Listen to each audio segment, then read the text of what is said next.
Hey everyone, I'm Deddy Credo, VP of Customer Facing Data Science at Explorium. And today I'm going to cover the Explorium external data platform, and we're going to focus the majority of the time in a live product demonstration. So to give a little bit of a context to Explorium, when we look at the data science and advanced analytics spaces over the course of the past few years, the focus has been mostly on the algorithmic part, on how do we build better algorithms, how do we tune them, whereas nowadays, the focus is shifting back to the basics on really how do we find the right data to feed into these algorithms. And this is the focus area for Explorium. It's an external data platform. We have a very vast and wide data catalog that has external data on people, businesses, locations, and time and events data. And we help our customers discover and connect and match all this external data to their internal data for various use cases on both the advanced analytics side as well as automated machine learning. Just a little bit of a context on the company. So we were founded in 2017. We have our headquarters is in San Francisco. Majority of the folks are sitting today in San Francisco and Tel Aviv. We're now opening a New York office, more than 120 people and 51 million of funding to date. When we look at kind of the data that data scientists and data teams and analytics teams are using these days, in most cases, it's mostly internal data with some external data that they're mixing in, just because it's pretty hard to find the external data, to evaluate various data vendors. And generally speaking, the external data space is pretty fragmented, and it's kind of a very laborious process to integrate external data. We see that a much wider perspective is needed in order to provide context on the world for various use cases. And with Explorium, you're able to automate this process of finding and accessing a wealth of external data signals, thousands of external data signals. And this is kind of where we're focused. Our customers nowadays use Explorium for a variety of use cases. Anywhere from marketing related use cases of lead scoring and prioritization and lifetime value prediction, through like a lot of fintech related use cases of risk and fraud and insurance claim predictions, and even revenue forecasting for consumer packaged goods. As you can see, we have customers in a variety of industries as well. In the demo today, I'll cover two main use cases.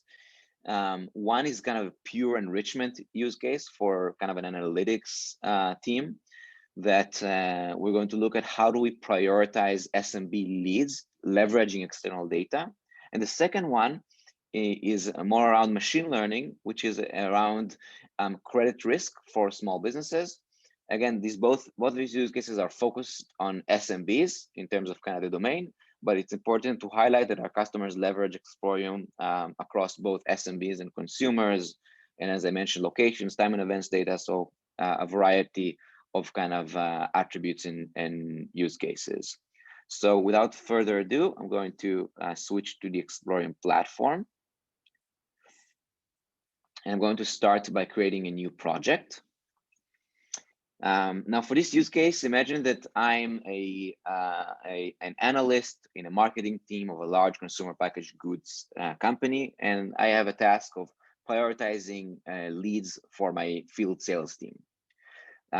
Now, I can either start from a data set that I already have, maybe from my CRM, for example, of existing leads that I have, or I can start with leads coming from Explorium. So we can even source the initial data from Explorium. In this case, I'm just going to start with an initial list of leads that I have here. I'm just going to upload the CSV file. It's coming from my CRM. Now here I have a bunch of leads. Now I have some very basic information about them. So these are companies. I know the company name, the address, their website, and that's kind of mostly it. And I'm going to start exploring the catalog that we have within the Explorium platform to see what type of data I can leverage to provide more context on these businesses in order to better prioritize them. So I can either browse the catalog or I can kind of search. So for example, let's search maybe for online presence. So maybe the online reviews will give me some good context about how popular these business are online. So I'll add the online reviews, and maybe the average rating for the reviews as well will be useful. So here in a couple of clicks, I was able to add a really interesting context on the online footprint of these businesses. Next, maybe let's search for industry information, because I'm only focused on specific industries. So I'm going to maybe add the NAICS code of the business, which is an industry representation, and maybe I can even add the description of the NAICS code, so I can understand what this industry actually is in a more readable format. So again, a couple more clicks. Now we also, in addition to the online footprint of the business, we now have the kind of the industry classification of the business. And finally, let's look at physical footprint, because these are physical businesses mostly, like restaurants, for example, and I want to see how well they're doing from a physical footprint. So I'm going to add foot traffic. So I'm going to go ahead and add the last visitors, the total visitors that I had in the last 14 days. And also the percent change from the benchmark, which is kind of pre-pandemic. So I can see how much foot traffic they're actually getting nowadays versus what they used to get prior to COVID-19. So I've added all this information, and now I can, based on that, do some logical prioritization of my leads. Maybe I can do some filtering, so I can do some transformation to the data.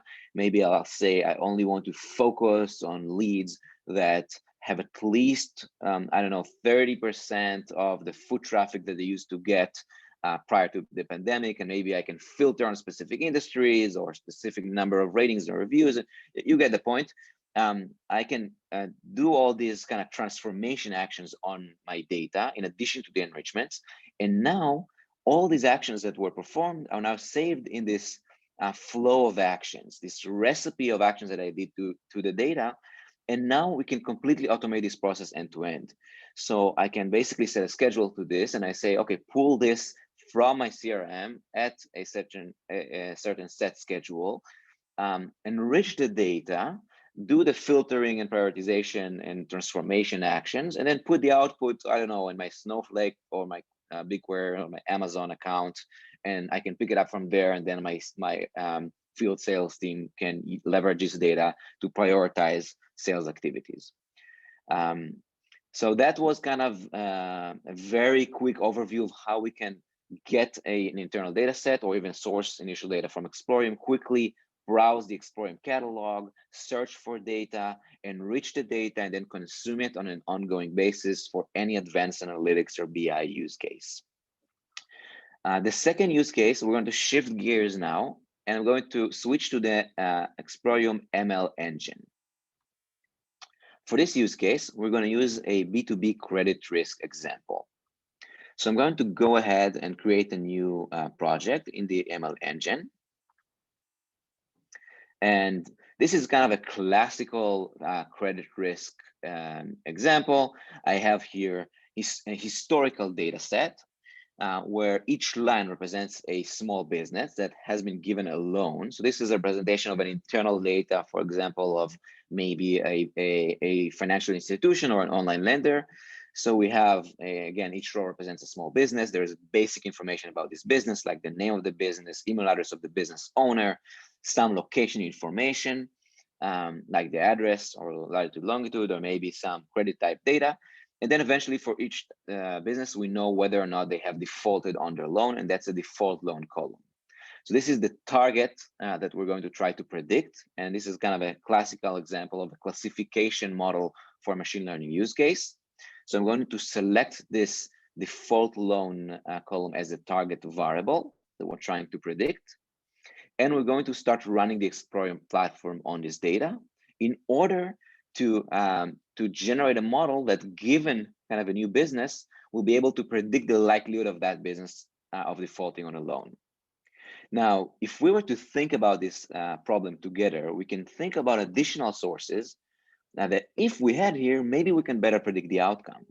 And this is like, you can think about similar data that we just showed in the pure enrichment use case. Like, for example, if we had information about the online footprint of the business, like online reviews, or physical footprint, like their foot traffic and how it's trending, or maybe even information about the business owners themselves, right? How many previous jobs they had, um, how many similar businesses they owned, maybe competitive information about these businesses.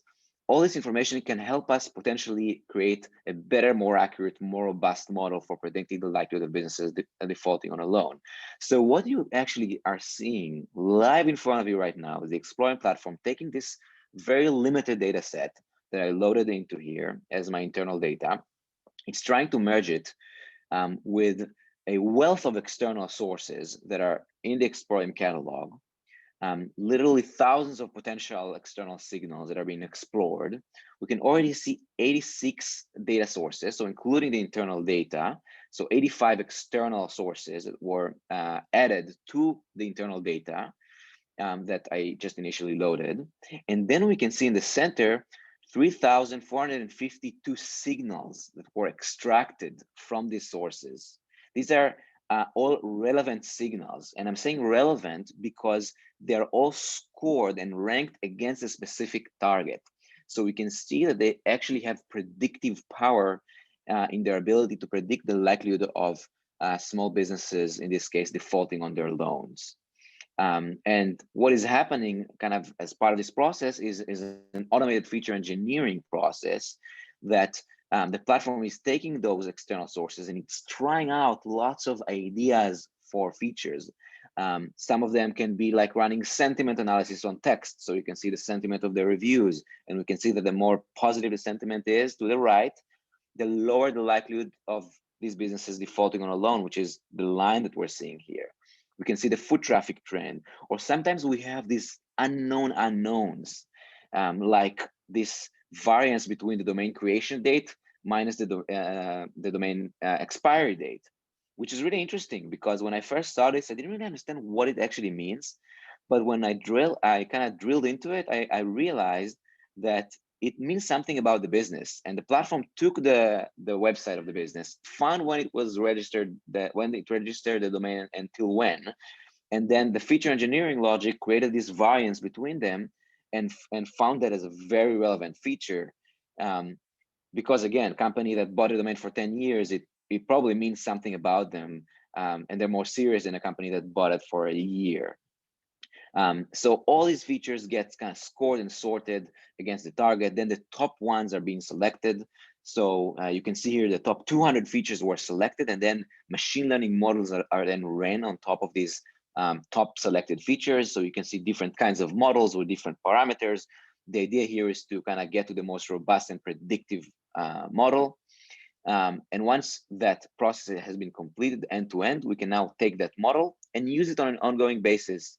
And I would just say with that our customers, some of them leverage a platform end to end in a sense that they do the data discovery, feature engineering, feature selection, and then leverage the models in production directly on Explorium, while others would take the features that were discovered, and then you can also consume those features and feed them into your model that you have in-house or in any other AutoML process or any other machine learning pipeline that you have built internally. So both options are available, either deploying the models on Explorium or consuming the data, the features directly and feeding them into your models. You can see that the process has been completed, and we got to more than 23% of uplift on top of the internal data, leveraging the external data. Obviously, there's a lot more to see here. You can compare models, you can look at feature importance, you can deploy the model, or you can consume the data either through, or the model predictions, either through a batch process or leveraging our API in real time. So a lot of capabilities here, deploying different endpoints, test, dev, prod, etc. But with that, I'm going to wrap up the demonstration today. Thank you very much for your time, and yeah, feel free to reach out. We would love to do kind of a more kind of a private demonstration if you guys are interested. Yeah, thanks again for your time, and take care.